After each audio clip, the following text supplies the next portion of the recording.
ఇది భారత్ రష్యా మధ్య స్నేహ సంబంధానికి సంబంధించిన బ్రేకింగ్ న్యూస్. నిజానికి ఈ వార్తను చెప్పటానికి వినటానికి కొంచెం బాధగా ఉన్నటువంటి వార్త. ఈ వార్తను ఇంతవరకు రష్యా ధృవీకరించలేదు, కానీ పాకిస్తాన్ ధృవీకరిస్తోంది. భారత జాతీయ మీడియా సంస్థలు కూడా దీన్ని ధృవీకరిస్తూ ఉన్నాయి. భారత్కి రష్యా శాశ్వత మిత్రుడు. మనం ప్రపంచానికి ప్రూవ్ చేసినటువంటి విషయం ఇది. భారత్ రష్యా ఇద్దరు శాశ్వత మిత్రులు. ఏ కాన్ఫ్లిక్ట్స్ కూడా ఇద్దరి స్నేహాన్ని బద్దలు కొట్టలేవు అనే విషయం ఎప్పటి నుంచో వస్తూనే ఉంది. 1950 కంటే ముందు నుంచి భారత్ రష్యా మధ్య స్నేహం కొనసాగుతూనే ఉంది. భారత్ రష్యా మధ్య చాలా రక్షణకు సంబంధించిన ఒప్పందాలు జరిగాయి, వాణిజ్య ఒప్పందాలు జరిగాయి, ఆర్థిక ఒప్పందాలు జరిగాయి. ఎన్నో ప్రపంచ వేదికల మీద రష్యా భారత్కి సపోర్ట్ చేస్తూనే ఉంది. రష్యా ఉక్రెయిన్ యుద్ధంలో కూడా భారత్ తటస్థ వైఖరినే అవలంబిస్తూ వస్తుంది.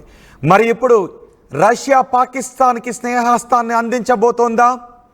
రష్యా ఇప్పుడు పాకిస్తాన్కి స్నేహహస్తాన్ని అందించబోతోంది అనే వార్త చక్కర్లు కొడుతోంది. పాకిస్తాన్ ఆ విషయాన్ని ధృవీకరిస్తోంది. రష్యా ఎక్కడా కూడా దాన్ని ఖండించలేదు. భారత జాతీయ మీడియా సంస్థలు కూడా ఈ విషయాన్ని ధృవీకరిస్తూ వార్తలను ప్రసారం చేస్తూ ఉన్నాయి.